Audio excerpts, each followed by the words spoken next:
All right, I've been wanting to do this one for a long, long time. Everyone meet Shannon Tillet. Shannon, introduce yourself real quick. Shannon Tillet. I'm a facility manager with ACECO. Known Nick now about a decade or so. Yeah, we've known each other about 10 years.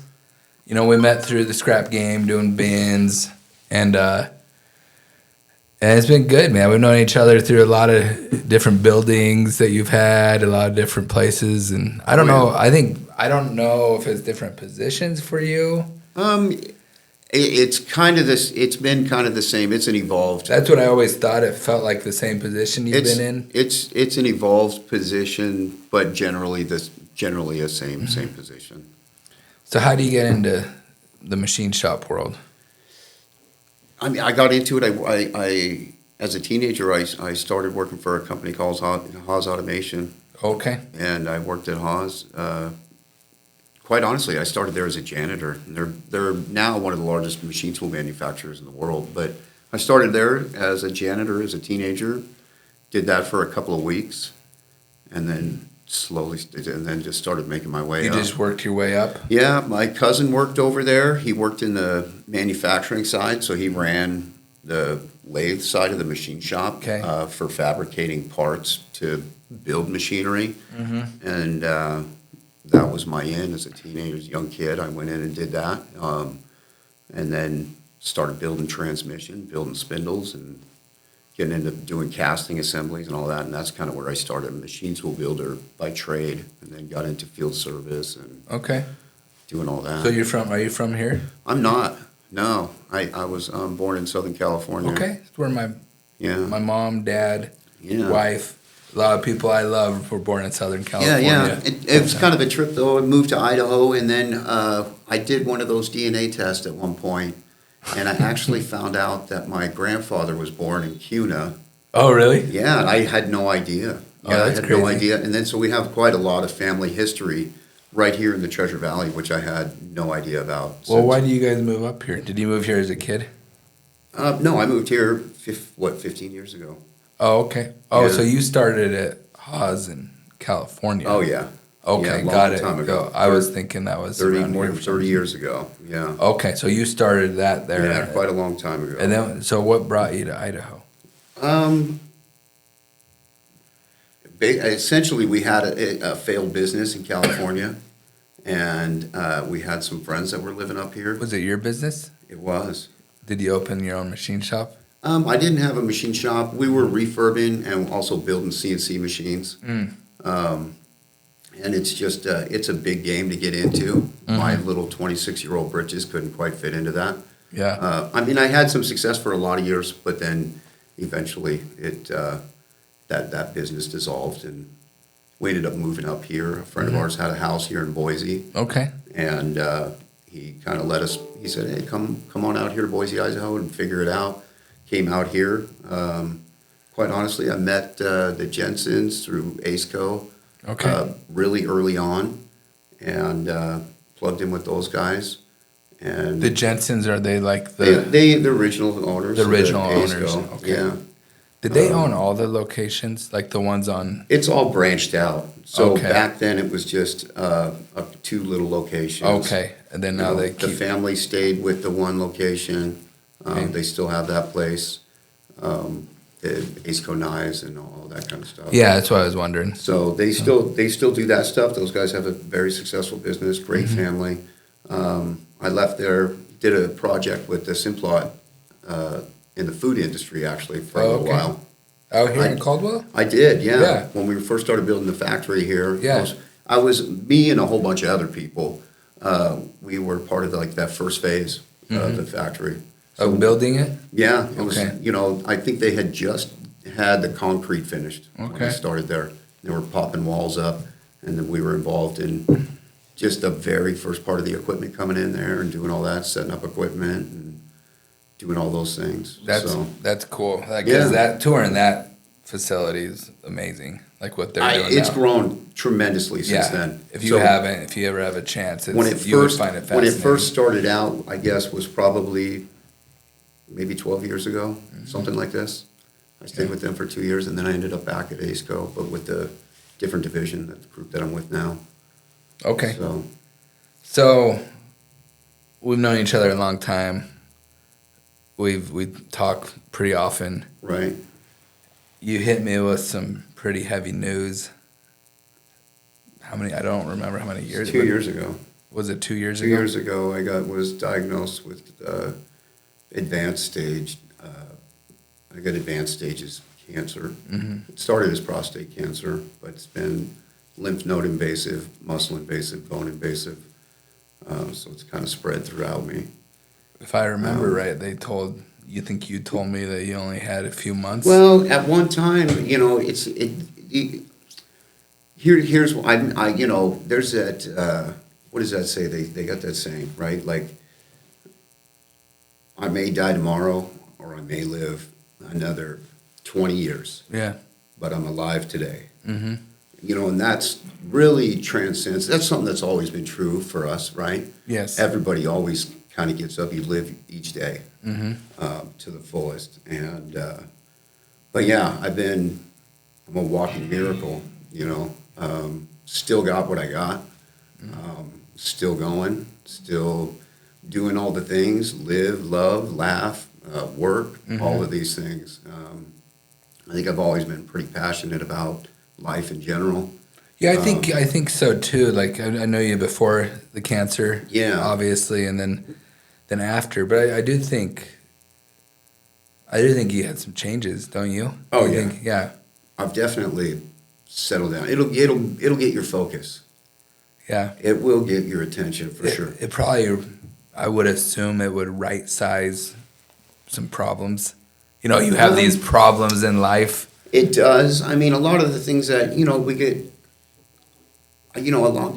Quite honestly, man, I still feel like I'm going to live forever, the same way I did when I was 12 years old. To me, you look like you're healthier right today. I think I am. Than you were. I think I am. Yeah. Recently there's some flus going around and stuff like this around the valley. Mm-hmm. It was in and out of me in like one day, which is shocking. Like you hear about people like me, they say we have a compromised immune systems and things like this. There's a lot of things I do to take care of myself. I try to feed myself as best as I can. It's like an 80-20 rule or whatever on the food, right? Yeah. You still got to eat at 20% for enjoyment, right? Just for the flavor only and all the experience and all that kind of stuff. But I try to lean. I've definitely geared more towards organic foods and whole foods, whole food ingredients, these kind of things. Started reading the ingredients instead of reading how many calories there are and stuff. Yeah. I used to be, at one time I was a big calorie counter. I've been in and out of that. We go to the gym for a little bit, and then we don't. And then we go back, and then we're like, okay, we got to go back. I'm in that mode right now. Yo-yo, yeah, right? Yeah. You're like, hey, I got a membership. I pay for it every month, right? Yeah. But, it was like, quite honestly, the way I found out is because my wife had actually ended up, she was sick in the hospital, and she's doing great now. But she's got her own health journey that she's been right around the same time as this all kind of came to a head for me. Her doctor, she was in with her doctor, and her doctor said, "Oh, Shannon, who's your doctor?" And I went, I think he's this guy. Yeah. She says, "Oh, that guy don't work there no more." So I was like, "Oh, okay." So it kind of gets you thinking stuff like this, right? Watching everything my wife had been going through. She was in some real bad situations with stuff going on with her intestines and things like this. And some serious life-threatening type stuff, right? She had been life-flighted down to Utah at one point for a surgery. And, all these kind of things kind of played together. I ended up like, okay, I got to get back in the gym. I got to eat cleaner, less cheeseburgers, less burritos, right? Because that's how we do, right? Burritos and cheeseburgers. That's the way of the world in manufacturing. Yeah. But I kind of cut back on that stuff. Try to eat cleaner. Get back into the gym a little more regular. And quite honestly, it was like that's kind of what started the discovery for me of what was going on with me. I didn't have any kind of symptoms prior, nothing.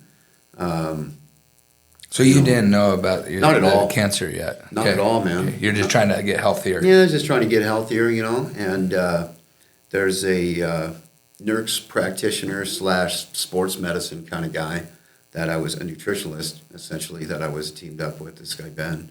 And at first we just started doing a little food log for me, going to the gym. Mm-hmm. The only thing I can say in hindsight, not really even at the time that I flagged it, in hindsight, I used to feel more just after going. I've never been a gym buff by any means. I'm just talking about going and getting some exercise. Mm-hmm. And but I've always felt you kind of feel kind of pumped up from doing that. Yeah, it makes you feel better. Makes you feel better. You got a little bit of euphoria from it. You got blood. It helps your mind. For me, it's a mind thing. It's a big mind thing. All those things. But I'm talking like when you walk out from any kind of exercise or workout, your blood's still pumping. Mm-hmm. You kind of feel pumped. And the only thing I can say is I just kind of wasn't really catching that, Okay, so you're feeling like kind of off still. Just kind of monotone, I'll call it. Okay, you know what I mean? Okay. We should be surround sound stereo 5.1, all that deal. No, we're and I still do even at that time. I still do now. I think more than most people that I know, just as far as getting up and being active and out living life, mm-hmm. And at that time, so we ended up doing a little food log and stuff. Nothing crazy. And he says, oh, if you want, we can do a little blood test. We can send it, and we can find out where your iron levels, all this. To get your like vitamins dialed in and all that. That's exactly it. Yeah. And at the time, the test was considered like kind of exploratory. You can't just go random blood testing. Your insurance company looks at you like you don't need this. Yeah, we're not going to pay $1,000. Yeah, we're not going to pay it. We're not going to pay it. It was a little over $600. ASCO, though, had kept us with a HSA account. Yeah. And for a lot of years, they paid into it also. They put money into it. I put money into it. And I was just kind of feeling in a moment. They said, hey, it's like $600. I said, just run it. Mm-hmm. Run it on my HSA thing. Yeah. And I did make a comment to the dude, Ben. I said, hey, make sure you check all the boxes, man, because that's like out-of-pocket money. That's the comment I made to him. So he checked a few more boxes. One of them was for what they call PSA test, which is, it's like a prostate antigens. Okay. And your insurance, a lot of insurance companies don't pay for that until guys are in their 50s, sometimes mid-50s, but it's definitely not until they're in their 50s. And, it ended up coming back, crazy numbers. And he called me up. He said, hey, man, you got to get back in here and we got to redo that test because it came out funny. Mm-hmm. They thought it was just an error, maybe. They thought it was an error because my numbers were in the 40s. Yeah. And when I remember when he's drawing on me, I'm like, so what do you mean? Like, what's up with the test? He said, oh, your numbers came back high in the high 40s. And I said, oh, is that bad? And he said, oh, it's got to be something wrong. It must have got contaminated or something because I've never seen anybody with more than like a 6 or a 7. And I said, oh, well, what happened to those guys? He said, oh, they had cancer. I said, all right, man, we'll draw it up, right? Do it again. So we ran it again, same thing. And how long does it take from getting it drawn to getting the results? Like, how long does it take? That, because they don't do the testing at that site. They send it off. It was like 24 hours. It was the next day. Oh, that's not bad, though. Because, like, that I would have, like, for me, if I was like, God, I might have cancer. No, I didn't even think that. You didn't think you had it yet? No. Oh, you thought that because you felt pretty good still. My number was like a 48.6. Yeah. And which is crazy. insanely high number. Yeah. I didn't know that at the time. I don't know nothing about this stuff. Yeah. I'm a machine tool guy. Mm-hmm. So, that came back high. Luckily, he was it's kind of a God shot, all that stuff. He was a nurse practitioner. Meanwhile, I'm still waiting for my doctor appointment that took a year out into December at the time because I didn't have a doctor. So regular, like, family doctor guy here in the Valley was very hard to get in with people. And year out? It was almost a year. This was in January, and then my doctor appointment they made for me was in December. Was it just like a wellness check? Yeah, like a wellness check. Okay. In December. Okay. You know what I mean? Yeah. And I did make a comment to the lady on the phone. I said, December? I said, man, someone could die by then. Yeah. Right? Yeah. Like, thank God I'm healthy. Yeah. Right? Yeah. Man, thank God I'm already on track and doing what I'm supposed to be doing, Yeah. And, but Ben was a nurse practitioner, so he kind of fast forwarded me. You know how you used to get referrals for He knew specialists? people, so he could get you. He was able to do that. Nurse practitioner is essentially, a lot of family doctors are nurse practitioners and not doctors. Oh, okay. So sometimes you'll have a nurse practitioner as your family physician. practitioner. Okay. Family physician, right? Yeah. But they're not a doctor. Gotcha. You know what I'm saying? Okay. There's a lot of them that are doctors. The one I have now is a doctor. But yeah, Ben was he's a nurse practitioner and nutritionist kind of guy. And he was able to give me a referral to a specialist. And they ran the test, same exact thing. And next thing you know, you kind of go down that rabbit hole, you know. It's kind of funny because you hear older guys talk about just getting a finger check, right? When they get older, like everyone's terrified of the finger check. The prostate. Yeah, it turns out it's a blood test now. Okay. And you only need a finger check if you got something going on. Okay. So, which they convince you is minimally invasive, by the way. Which probably not. No, you're like, So you got finger checked. yeah, that's not minimally, that's fully invasive. Yeah. Yeah, It sounds awful. It's terrifying. Yeah, hey, you said minimal invasive, man. What's going on here? But, so I kind of went through that process, man. And then it was like, I found out something was going on right away. It was right away. You know, I had that first funky test. We came back, did another blood test a few days later. And it was like within a week, I was standing in a urologist's office trying to figure out what all these numbers meant, whatever, you know. And that's kind of where I began my journey, really. How did they break the news to you? Like, how did that They just happen? tell you, man. Just in their office? Oh, yeah. When you're on the table? No, so that first test, what they do is they do a check. Then I ended up having to get a biopsy taken, which was a whole nother thing. They play country music, bro. I know you probably listen to country music. I don't. But a lot of people do, and I've gotten it. If you want to more know of what's a changed about I like me, punk, rap, and rock. yeah. But one of the things that's definitely changed about me is I think it's been ongoing for me for a lot of years, but my music changed. I'll listen to some country. I'm definitely Okay. I can get into it. We went and saw. I did go to that Post Malone Jelly Rolls concert. Did you go to? And it was off the hook. We and saw they did Jelly, a lot of we they saw did a lot Jelly of Roll. country. You know? We saw Jelly Roll at the Idaho Center.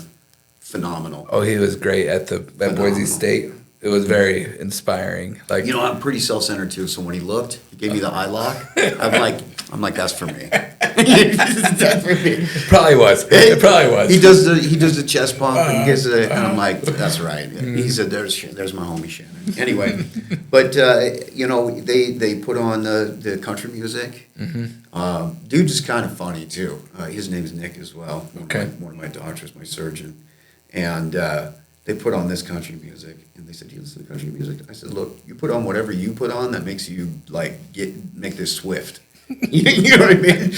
And yeah, Not like Barry White or anything. No, man. That would have been weird. All for one. Oh man, Yeah. right? Yeah. So some Al Green. Anyway, but they did that. They called that minimally invasive too. That was fully invasive. But they went in, pulled a sample, and then run some But they tests got to on do that, right? They got to do that. They got to do it. They got to do it physically, and so they don't confirm nothing until then. Up until then, it's kind of like they kind of feed you down the path, and they feed you. You know, it could lead into this. And my journey Kind of warn you, like get you prepared. a maybe. little bit, man. I guess it's kind of bedside manner or whatever. And every turn of my journey has been like the one door you don't want, right? Because they're like, when we see this, it could be this, but there's an anomaly that could be someone else, right? And I'm always like, I'm gonna. No, every time it pinged it. So that kind of started that deal, and then I started having surgeries and a lot of that stuff, man. Which I braved a lot of that too. I've braved a lot of those. Not big on the narcotics and things like that, so I really try to steer away from those kind of things. I just watched a lot of people get stuck in that. Yeah, I've seen it too. So It's I've nasty, really nasty stuff. It's real bad, man. Yeah. It's real bad, and so I tried to kind of steer away from that to the point where, Some of my outpatient stuff I done, awake, you know, they did a bone sample on me. They drilled, Nick, did I tell you about that one? Your hip? They drilled into my hip. Yeah, So they took a core sample, right? And you were awake for that? I was awake, dude. You didn't tell me that. But they were fully numb, dude. That's insane. They fully numb me up, right? Do they give you like an epidural kind of? Like Yeah, basically. They give you a local Okay. thing, numb you out, Okay. right? And I'm sitting there laying, they told me, they don't normally do this. I took a lot of convincing to come. I'm like, well, how bad is it? Because I'm like already in pain. Like, I can't imagine it being worse than what I'm already going through, especially if they're numb it up, right? I told them, look, man, I'm good with blood. I'm good with all these things. I'm not going to get weird on you in here. And I convinced them to let me do it awake. Were you glad you did? Yeah. Was it? Yeah, because then I'm obsessed with my work. Then I can get back to work and go right back to doing what I do. Oh, yeah. You know what I didn't mean? miss that much work, huh? No, because I think, you know, if you get knocked out, it's a whole deal to recover from that. Yeah. Right? And then. I've been lucky. I've never had to do any surgeries or anything like that. I've had some out, right? Mm-hmm. Obviously, you're not going to go have them cut you open and do all that crazy stuff. But some of the outpatient stuff I've done awake. But that kind of started that journey for me. When you found out you had cancer, It's tough, man. and where's your? I think you can go two ways, and you know, obviously, I've never been there, but I've known a few people that my aunt passed away from it, and she fought, but she was older. She was a lot older, and but I've also seen people that kind of give up, you know, and I've always thought it kind of turns into a mindset thing. Does it? Like where you kind of be like, no, I like fuck this. I'm not gonna die. I'm gonna beat this. I'm gonna keep living. Like do you have to think that way? Well, yeah. I mean, I've spent a lot of my lifetime investing in myself, like spiritually, things like that. I really believe mind, body, spirit. Right? You hear all the different cultures and belief systems, all the different people, right? All have this like mind, body, spirit as like a core base, right? Regardless of what religion it is, what religion or what their belief system is. And I think embarking on a journey as people to invest in ourselves, mind, body, spirit, is something we do, right? So I found a tremendous amount of freedom in my own life doing that, you know, and I've had I feel like I try to live life to the fullest, you know what I mean? Even before this. And so when this came. I felt like you had that spirit in you already, but I felt like it got 10x'd. 10x? I do. I feel like you've told me some amazing like outlooks on life that made me kind of think like, oh, like it made me rethink and made me also like right size my problems. Like, oh, that problem at the yard, like, or the fact I'm in traffic, like. But that doesn't mean you don't give those things attention. I give them a little, but I don't try to let it fuck my day up or like fuck me up. Right, you know? right. But I've always kind of been that way. But I think surrounding myself with people like you and people like Brett and people that are just super positive, like it helps my soul, you know. Yeah. And I've really like I enjoy dropping off your checks. Yeah. And talking to you about scrap. Well, yeah. I genuinely enjoy just talking to you. Yeah, no, I look forward to it. Yeah, and I enjoy your outlook on life, and so you're going through this journey. A lot of that is that, man. I think a lot of people struggle with a lot of problems, right? And cancer's a lot, dude. It taxes the whole household. You know it affects your wife and your kids. Dude, my work, all your work. These people have been so phenomenal to me and my work. They were supportive. 100%. They've absolutely awkwardly. Like you, I don't know why. Were you surprised how supportive? I was, and I am. I was. That's beautiful. And I still am. Right. That's a testament Probably one of the most to them. I was very, very unexpected, and I meet other people who don't have that kind of support. Because you probably meet people in the similar shoes. People are I haven't met anyone who really has that kind of support, like they've been for me. Okay. Well, shout out to you're gonna make East me Coast. cry thinking about that, but no, I very make grateful me cry. to them. Dude, they threw me like an ice cream party. Like when it first happened too, it was like, I'm going in for a surgery, and I'm like, we're having an ice cream party. Like I was like, but I'm just going with the flow. I'm like, okay, this is awkward, right? For a person, you kind of wanted them to probably not make a scene of it, or no? Well, not a scene, but I think what they did for me, by almost making like sometimes you really try to hide like your personal affairs from your work. Yeah. Do you know what I'm saying? Yeah, I do. But there are people that you meet who you kind of connect with, and I've always had people like that, and I don't know if it's those people or if it's just me generating it. I don't know, but it's got to be both. You both have. I think it's got to be both. It's got to be both. But quite honestly, like when that first happened, and then they wanted to do this thing, and then somebody had done like one of my coworkers had started like a GoFundMe thing to help me pay for that first surgery, and these guys made T-shirts and put little cancer ribbons on them, and one of the most amazing things people have ever really done for me. It was like the beginning of those kind of things can't happen to you and have you not change. Yeah, I couldn't only imagine. Those kind of things. So it's like a lot of the stuff that I've been with the cancer, dude, it's things like that that have completely altered the way I am. I won't say that. I don't know that cancer necessarily did that to me, but the way that people like you and the people I work with, those kind of things, those are the things that change the way I am. I think it's love. I think it is. It's one of my favorite movies. My favorite movie by far is Interstellar. I watch that movie and I cry every time. Because that movie is about love and about the father-daughter dynamic and how love's a tangible thing. Yeah. And I believe it's not like something we invented as humans. You expect these things from your family to a point, right? I mean, but even with your family, I don't think it's something that humans I try to keep invented. my expectations in check, but these are things that I didn't expect from I just didn't, you know.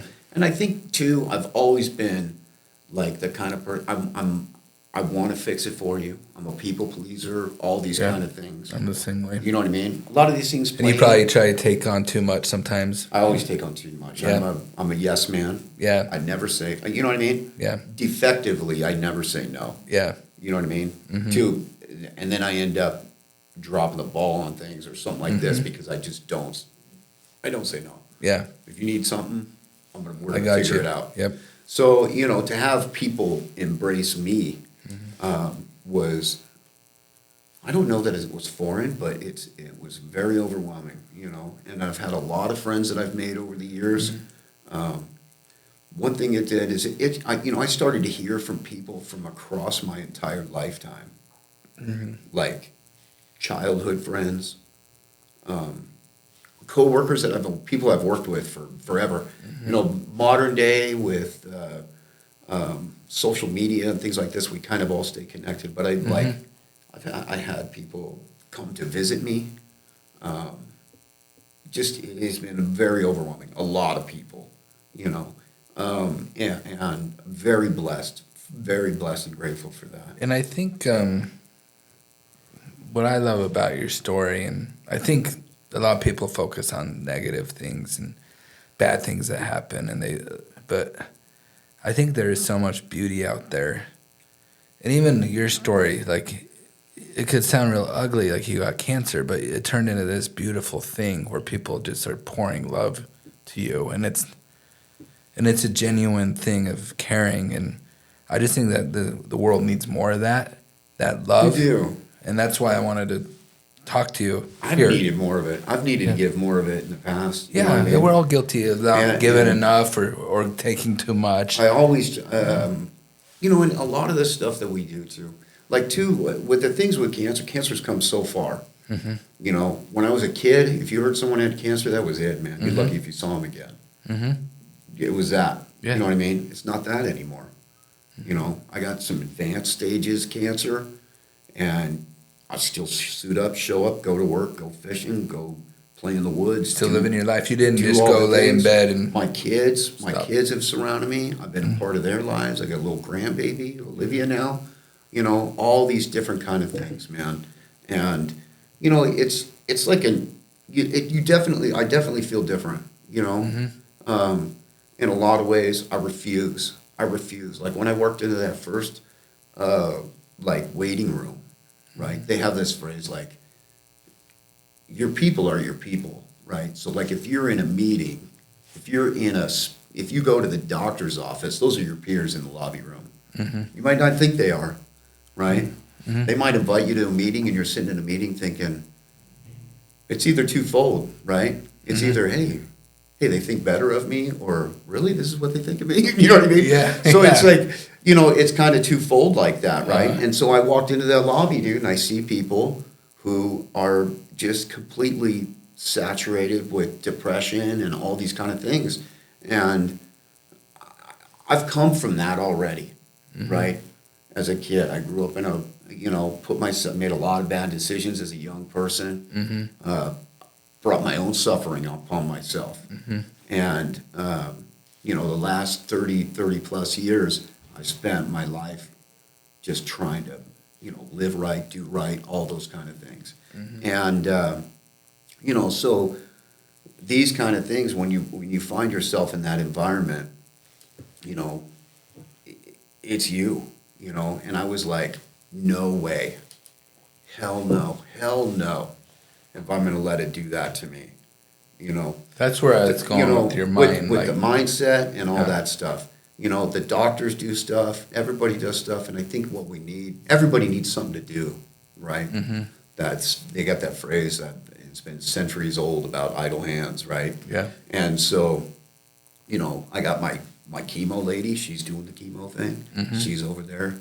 Carol cooked up all my good stuff. I called her, I asked her, what do you like? So you're like a legit, would you go straight? You used to be a meth cook and now you're doing chemo or what? But, I end up making friends with people. You know what I mean?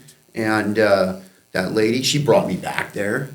She said I was the first person to ever ask to go back to watch what they're making to put in you. And I just was like, you got to be kidding me. People are just standing out there like. You're fascinated. I'm completely fascinated by it. And plus, you're going to put it in me. I want to know. I want to know what it is, right? Because that makes you sick as shit, right? Yeah. And then, and now I run into Carol around town, and she doesn't work there anymore. They ended up, that place closed, and they moved on, and she works at another place, and I ran into her, and I'm like, yo, Carol, what's up, man? Look at me, I'm still going. It's a small world, man. And I don't know that a lot of those people get that kind of appreciation direct that they need. Yeah, they probably don't. Because people, I think, are. Because even that job, that could be a very taxing job, like seeing all those people that might be dying. It's got to be. Like I wouldn't want to do that job, I went into the chemo room. I'll turn the whole room up. I can't sit there. Yeah. Dude, they have it laid out like I've you're seen in it a on Matrix or movies. something, dude. You're like, what's going on here? Everything's just a room full of chairs, and we're all just plugged in. You're all kind of by each other, like it's in rows. so sad, too. Yeah. It's so sad. At the time, I was a little bit twisted when I first started my first chemo stuff. My wife was going through things. She was in the hospital. And so I was like, by myself. I don't use the word alone. I was by myself. Okay. I like that. I've never heard that. It's completely different. That is different. I would recommend you try it. I will try that. Don't say you're alone anymore. Okay. Just say. I love that. It's a complete change. It's a totally different way to. By myself. I was by myself. Okay. And it was like that room was like, it was a sad room, dude. You got people in there, their loved ones. The loved ones look worse than the people. in some ways. Emotionally, they definitely Oh are. Yeah. It's hard easier on to your digest. If it's your own seat, you can. But if it's your I'll sit husband in or my own wife, seat. or You your know, mom or dad, It's harder for them because Yeah. they're so powerless to help Yeah. you. You know what I mean? Yeah. They're completely powerless to help you. You know, that's what they think. But the love and the encouragement and the checking on you, and it's still inviting you over to go out and to do things, those are the things. You know, the way my work surrounded me, all those kind of things are the things. You know, and I sat in there, man, and I was like sitting in there. I've never been good at doing detention. I did a lot of detention as a kid. You know what I mean? They're like, Shannon, go stand in the corner. I still disrupt the whole class, right? And my coworkers know now. They're like, dude, this guy, put him in his office, and he's still, my God, the walls are too thin. But, you know, it's like, you know, I sat in there, and then I started meeting people. I said, hey, I don't know what got you guys in here, but, you know, what's up? And I started meeting people and engaging with them. Engaging with them, dude. And, you know, I started to see there's a few things like that. We had a little puppy, too, right? And me and Nicole had just got this little puppy. And so we're like... I see you take it to, like, puppy daycare and all that. We're ridiculous. My wife gives me a hard time because she wants to take our puppies. Look, and I told her your story. Yeah, but your kids are still, right? What? You guys still got kids growing up. We do, but she's like, we need to take him to puppy. I'm like, no, we're not doing that. They'll socialize him. Yeah. Our little dog, he's a miniature golden retriever, right? So he's basically just like me. Yeah. He's excited to see everybody. He wants to get involved with everyone. He doesn't walk in a straight line. You can't put him in a corner. You can't. No, he's over there twisting up in a knot. You know, he's a lot like me. And I started taking him around. We took him around to the hospitals that my wife was in. Took him around with some of my stuff. And I just see people people light up, man. And it's like... people need that light. Like, we do. They're circled with darkness, and even you just, like, cracking a joke or, like, trying to, like, just ask them about their day. Those little things, and not even, like, in any environment. Right. Just a little act of kindness and a little act of light, it's contagious. No, exactly. So it's like, it's kind of a battle, you know? It is. It is a little bit. You got to invest. Where are you going to put your money? You're going to invest in all this positive things, or you? Yeah. It's not productive to sit around and feeling sorry for yourself is a bad spot to be in, dude. It just is. You know what I mean? I think we're all guilty of it, but you got to find how to get out of that hole. You know, you got to find what works for you. If it's music, podcasts, books, you know, going out to nice dinners with positive people. Like, there's so many avenues. Going to church, whatever it is for you. Yeah. You know, I think you got to find that light. Exactly. You know, that's always what every day-to-day is always about that, right? Mm-hmm. Yeah. Like the work at hand to do for the day, whether it's your professional work or your work, whatever you're doing. Mm-hmm. You know what I mean? Working in the garden, working in whatever. Mm-hmm. The work is the work, right? Yeah. Hopefully you find work that you love doing. I've been blessed that you know what I mean? Yeah. Same with me. Yeah. I started, I love it. I'm absolutely, still to this day, am intrigued about automation and robotics and all these different kind of things, and the things, plus it's a little bit empowering, the things that we do, right? Like, we can make this machine do this. That's kind of It's a cool amazing, feeling. especially Kind of a cool feeling when you're like, we can get, this is something we can do, right? Well, But go ahead. with the positivity and all that stuff, Yeah. the work is the work. You can either drag yourself to the mud through it and still have to get the work done, or you can find, you know, I don't mean to sound crazy like Mary Poppins, but you can find the good in it. I'm Mary Poppins, yo. That's exactly it, right? But you find the good, and then you carry that out, man. You know, and it's more productive. You know, it's more productive. You get more done. I've been blessed. I had super positive parents, and I'm like very, very positive all the time. Like, and I've just always been that way. Right. So I never wanted to help someone that's maybe like gloom and doom, just cheer up, because I'm like, maybe it's not that easy for them, you know what I mean? But you gotta work toward, like you said, But you can gift that. you gotta, but You can gift that. Your smile. I can try. I gotta be Your like, smile, hey, man, and cheer when up. you tell them to cheer, those things, believe it or not, Yeah. you gift them your energy when you do that. I agree, You know? and like, but I think everyone out there listening to this, like, you gotta find that light, and that, you know, even if you're perfectly healthy physically, but mentally you're just in a dark place, find some light, and it might be a change. It might be a big change in your life, or it might be small changes. That's the journey, though, right? Yeah. Is to do that. I always call that. I call that making it. Like a lot of people say, we used to hear like a phrase about making sacrifice, right? When I was young, growing up, people said, "Oh, you got to sacrifice," right? And then I just was so always thrown off by that phrase, you know. And a friend of mine, a long time ago, kind of showed me how to look at it as more of an investment in myself. And so when I suit up and I show up and I do the right thing every day, it's making an investment in myself. And when you do those kind of things, you stack the deck in your favor. When you invest in yourself, physically, mentally, spiritually, invest in yourself. Compound interest, but It's for compound yourself. interest, man. Take pride in your work and the things you do, all those kind of things. It's making Try an to be investment. consistent, show up even when you don't feel like it. And when something like cancer comes knocking at your door, at least you got that investment made. Do you know what I mean? At least you got that investment made. You know, and it's always a good time to make that investment. Always. It's never too late. You know? There's no such thing as too late, and it's never too early. Yeah. You could never do it soon enough. You know, and it's just kind of a life path that I've chose to like explore on the daily is those kind of things, a journey to invest in myself in those ways. And I think that it's been big for me. Part of it is too, man, when you got something so big like cancer, there's people who look to you, like my wife, my children, the people that work for me, my coworkers. I have responsibilities. I have things that need to be done. And part of that digging deep is just for that. Initially, it was for that. You're like, I don't want to leave my kids yet. I cannot leave. There's no way I'm done yet. My kids need me. I'm such a people person too. Yeah. It's like deep down inside, I know that there's no way. I haven't even met all the people I'm gonna love. Like before I met you, Yeah. you can't look back 10 years later and then just be like,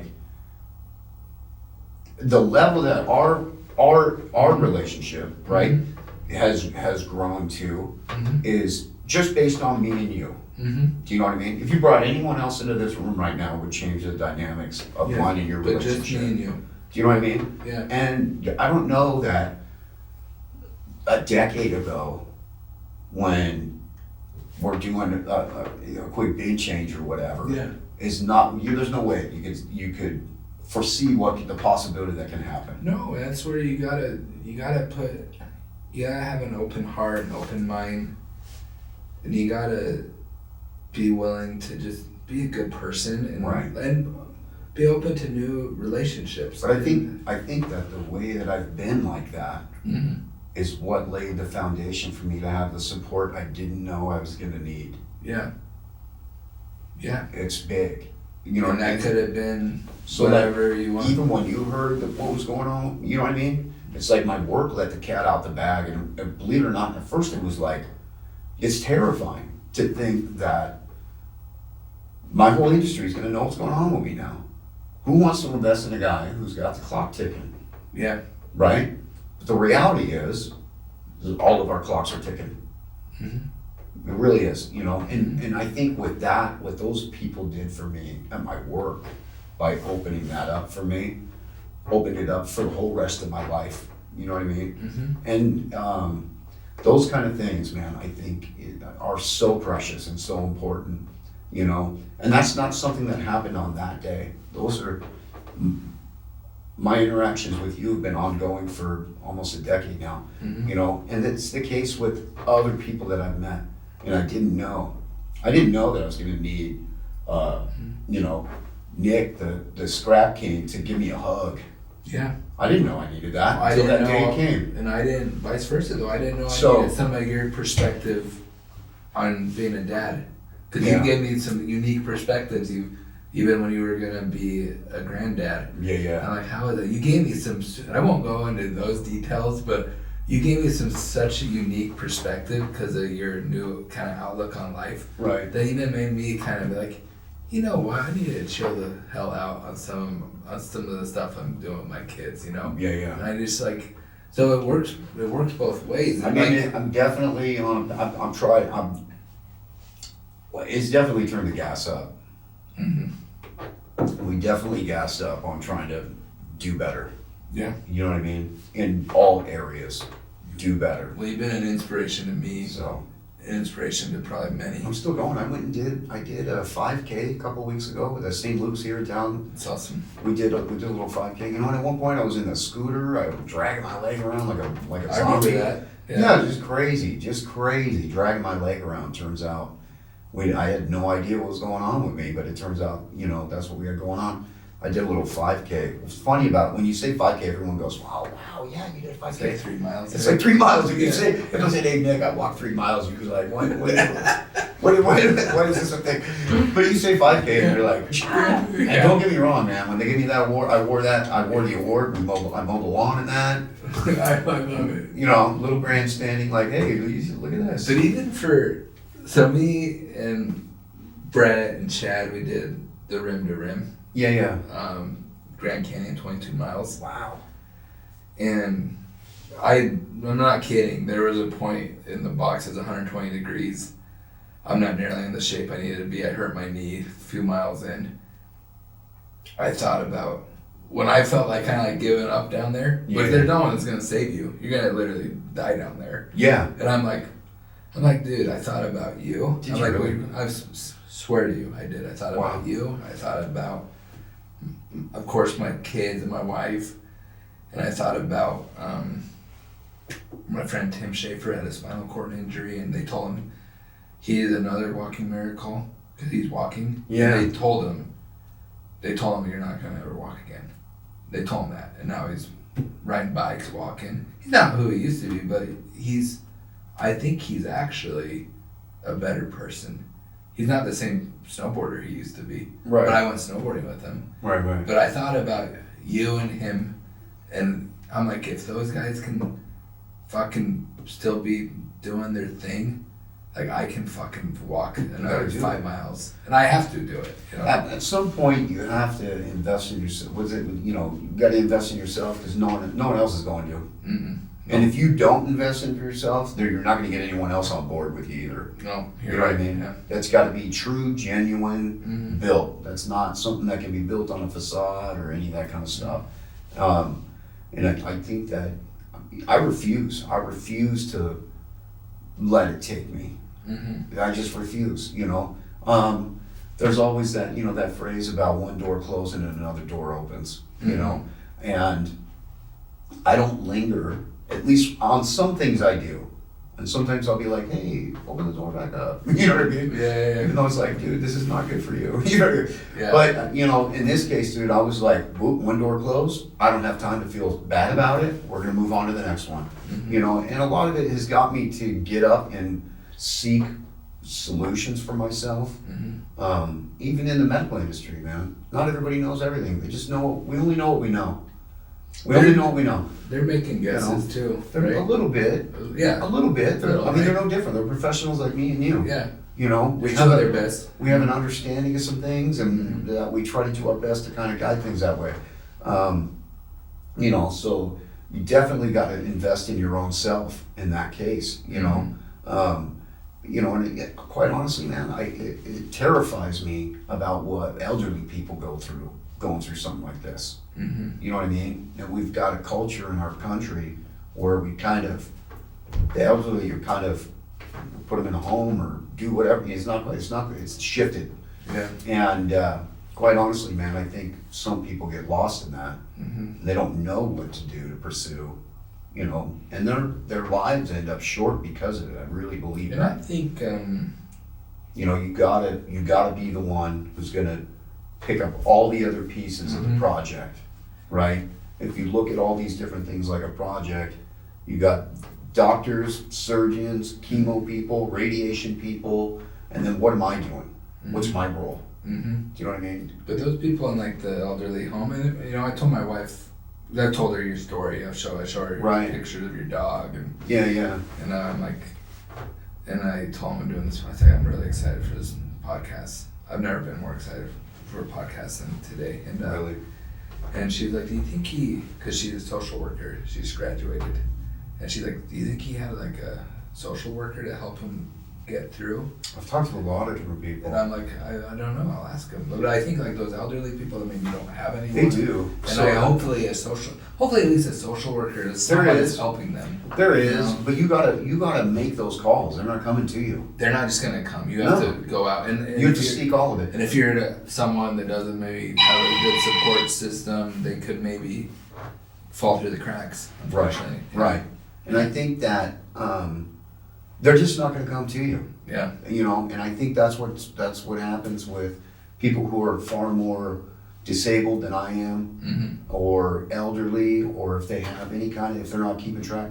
I mean, because it's like, 4 days a week worth of doctor stuff, plus work, plus all these things that you got to try to figure out how to. Mm-hmm. And I feel like I'm just now barely really starting to manage that well. Mm-hmm. You know what I mean?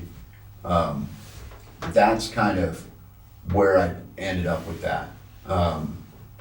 It's a struggle to try to do that. You know what I mean? Yeah.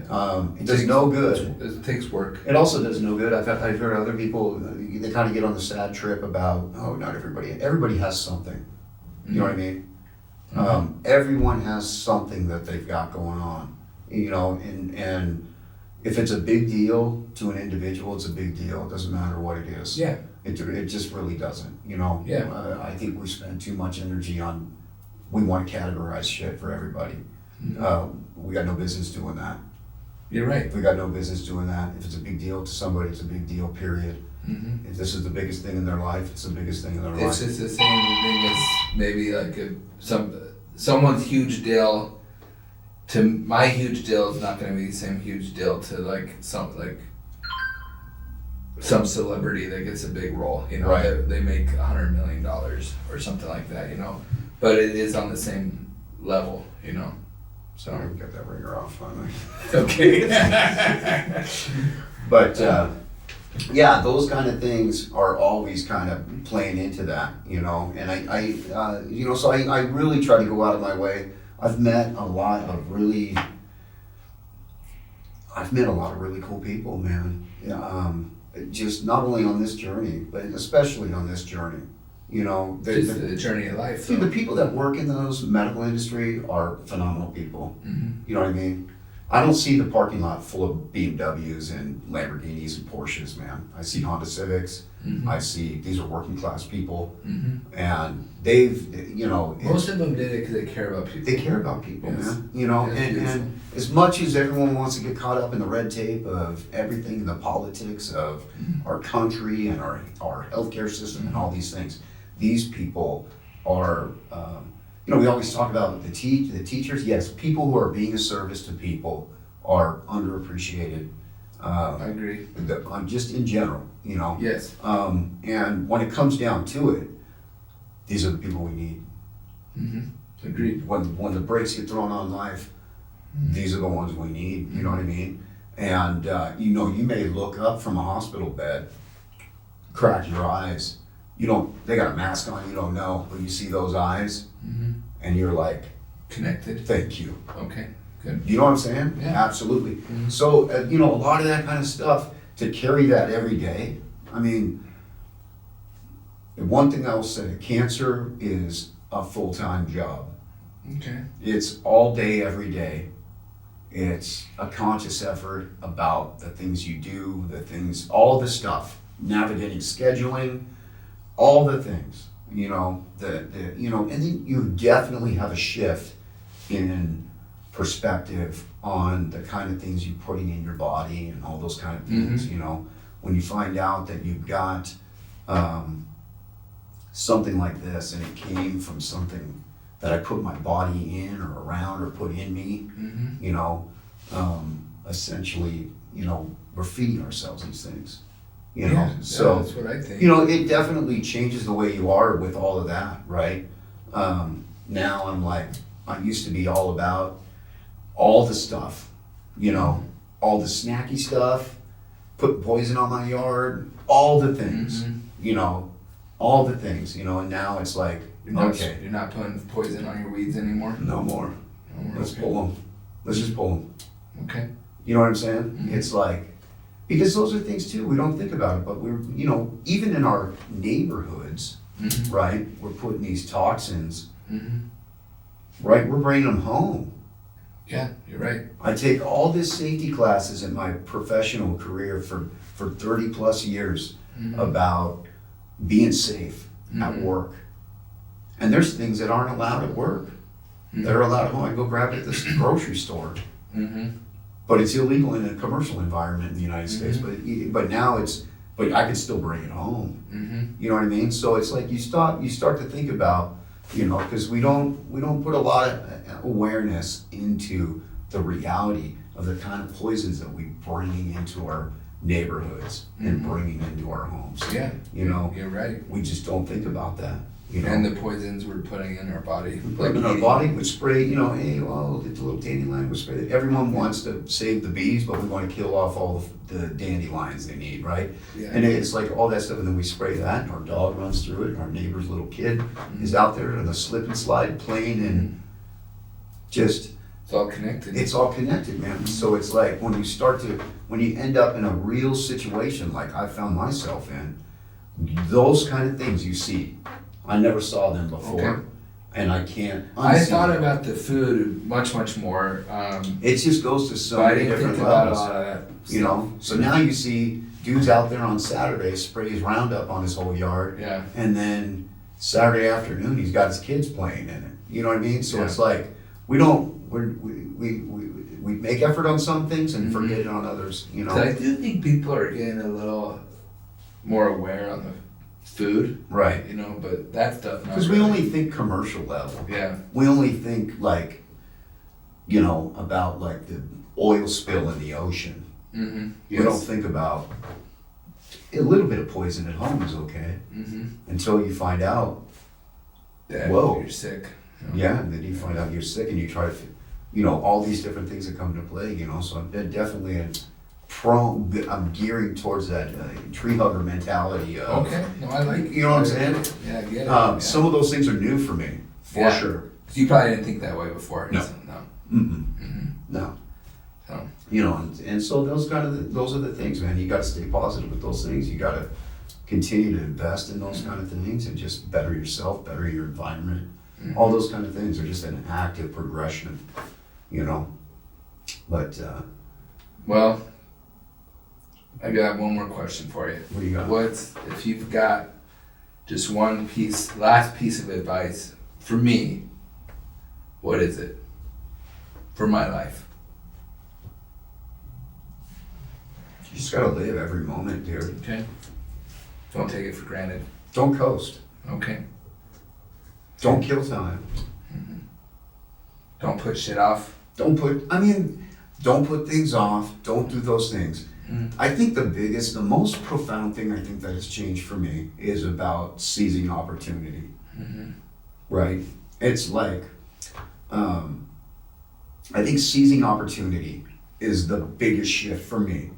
Those moments where a lot of it too is about learning to listen to your inner self, right? When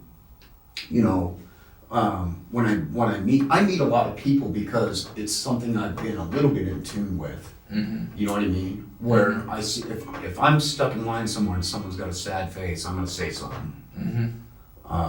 Before I may or may not have said something. Now I'm saying something. All right. Well, I'm gonna take your. You know what I mean? And those I'm kind gonna of be more things. mindful of all that. When I see people, if there's something I can do for others, I will do it. You know what I mean? And a smile and an acknowledgement to people is more profound for people who are lost than I think anything. Okay. You know what I mean? And so if you're questioning whether you should get involved, should I say something to this person or should I just Ignore it. hope the bus shows up fast? You know what I mean? Just say something. Okay. That's the biggest thing. Because that you can give freely. You know what I mean? Our energy, our positive energy, our spirit is unlimited, and we can share that openly with people if we don't hesitate.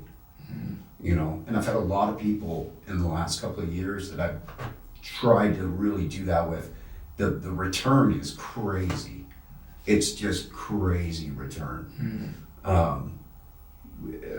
So look, put it into like a business term, it's like a return on your investment. Absolutely. But that's not why you're doing it. But the return is But real. it is. But Yeah. then once you realize it is, Then you're doing it doesn't dirty it up. Okay. Yeah. But it empowers It's it. just Now part you of have it. no excuses. Okay. Right? I like how you put it. Now I have no excuses. It not doesn't doing dirty it up because, you know, I feel the urge to say hello to you. You know what I mean? Well, it's kind of like, It doesn't dirty it up, you know. It empowers it. because I like to do nice things for my friends, like buy them a plane ticket to surprise them to fly them in, you know? Right. And those things. And I told this to my wife and my friends. I was like, hey, like, I'm doing it for me too. Right. Because I feel good. That's exactly And right. and so it's the same line. Like, it empowered me. And it empowered me to, like, because I feel kind of guilty. Maybe, like, God, I was, like, a very giving person, but I like it. I get that from my mom. Because But it makes me feel really good. It And does. I makes them feel good too. it's phenomenal. Yeah. And then that growth though is like unprecedented. It's unprecedented the kind of impact that has with people. And you never know. You may say something. People have said stuff to me and it just stuck at some point, you know. And a lot of those things have really opened my eyes to things, you know. But you don't know opportunity unless you take it. Do you know what I mean? Yeah. I Have think- that conversation. Take that phone call. Take it. Make that phone call to that friend. you know? Exactly. And take opportunity. When your inner self urges you to take opportunity, do it. Don't hesitate. Go. That's the deal, you know. And that's where all these opportunities arise. If you look back at even across our lifetimes, the opportunities that we, by happen chance or consciously, a lot of times for me it was by happen chance. I would just happen to have let it happen. And voila, and then my career started. Voila, then I met a girl and we're still together. 30 years later, we're still Same hanging with out. me. Same You know what I'm with saying? me. So it's like, if you don't take those risks, you never know. But I feel more fulfilled because I'm taking more of those kind of risks. You know, when you invite me to this, I've been saying, okay. Yeah.